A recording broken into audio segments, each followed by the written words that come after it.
The definition of ethical is being in accordance with an accepted principles of right and wrong that govern the conduct of a profession. The definition of legal is appointed and required by the law. So it's a legal requirement, basically. 4 C's govern ethical and legal issues.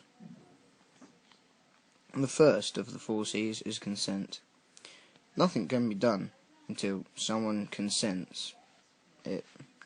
This means a client cannot undertake any research unless the client has given consent, or if underage, the parents or guardians have given consent.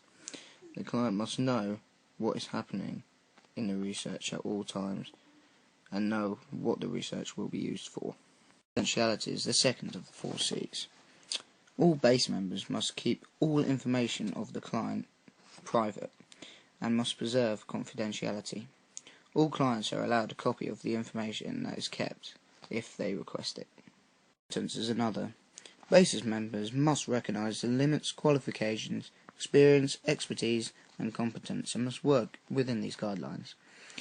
They must not mislead clients in all the areas just said. If something may be happening outside your field of profession, for example physiotherapy, the members must state it. Full members should be accredited where and when possible. Members must have knowledge and respect of contemporary research and practice. Conduct is the last of the 4 C's. A member's paramount concern is their client's well-being.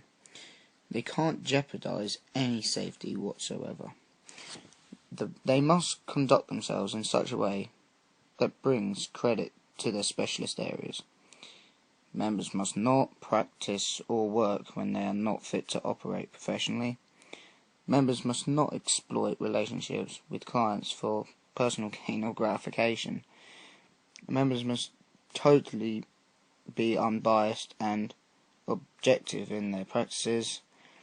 They must have safety for everyone who is taking part in the research and who are supervising, so like parents and things. Members must respond to inquiries from clients or any other base members. Members must ensure the suitable insurance cover is in place for all areas of work that is undertaken. Members must not do any action or thing to make or will make bases look bad. When doing research, you must be careful about how you go about conducting experiments. Some methods of gaining information can be deemed unethical and some could even be illegal. Here I'm going to give you 5 scenarios explaining implications of such problems. These scenarios will be based on a person trying to gain information through research from young female British gymnasts. Scenario 1.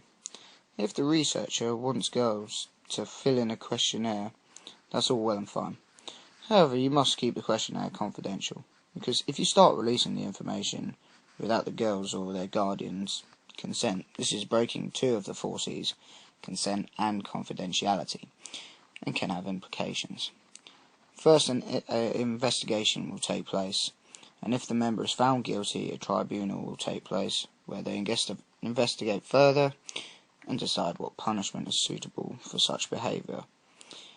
In this case, because it's not that serious an issue, and more serious issues can occur, I think the researcher would get a written caution for the future and maybe a fine.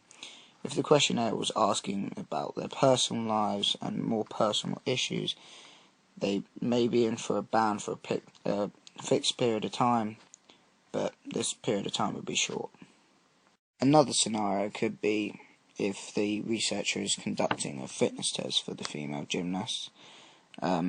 He could be verbally forcing them to continue in the fitness tests, and if they do not want to, this could be unethical and could breach ethical guidelines, and more importantly breach one of the 4 C's, which is conduct. The Basis Code of Conduct says the researcher's paramount concern is the client's well-being, and if they are upset about the way you've been treating them, that's directly breaking this. this one of the 4 C's. Again, I believe the member would go through an investigation and tribunal, and then obviously, if found guilty, would most definitely be subject to a written warning and fine. However, I believe they would have a ban for researching for a fixed period of time, because not only have they breached one of the 4 C's, but they're stepping on thin ice when it comes to human rights as well, and this is why I believe they would receive a longer ban than the first scenario. If, when the researcher is conducting a test or experiment, they hit one of the girls to make them work harder in this test, this would be physical abuse. Not only would it be unethical, it would be completely illegal. It can have serious implications. This breaks one of the 4 C's, conduct. Because it's against the law, and also means the researcher's paramount concern is not the client. Not only would the researcher have an investigation and a tribunal from bases, they might probably have to have one from a normal court, Her Majesty's court, and can be sentenced there as well. Bases would most definitely give warnings and a fine, and would probably ban you for a set period of time, and maybe even expel you from your membership at bases. And outside of bases, you could be taken to court by the family, and you could face further consequences, like a fine and even more. The scenario is, because the test is with young girls, they are deemed as children, unless they are over the age of 18. To work with children, in any sense, whether teaching, coaching, etc., etc., this requires a CRB check. This is the Criminal Record Bureau check.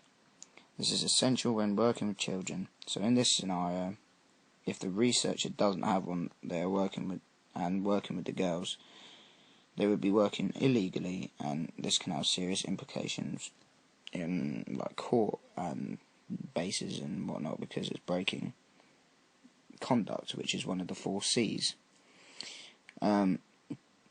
If this happens, bases would launch an investigation and would have a tribunal. I believe, though, the implications would only be written warnings and a fine, because although it's illegal, it could be worse. Like, they could possibly face a short ban as well, but I don't think for very long, because it can be more serious. However, in Her Majesty's Court, there would be a more serious fine, and possible sentences could be carried out. The last scenario is an ethical issue. If, when doing the experiments and tests, the researcher uses explicit language when the girls are doing one of their tests, this could be deemed unethical, because though they may have heard all these before, all the words under the sun before, it's still socially unacceptable to use the language in front of children. It's purely an ethical issue, because it's not illegal to swear in front of children, but it's socially unacceptable. So there would be an investigation and a tribunal once again. However, I do not think this is a very serious offence. Though breaking one of the 4 C's, which is conduct, still not bad. So I believe all they would receive is a warning, really, because it's not that bad. Cheers for watching.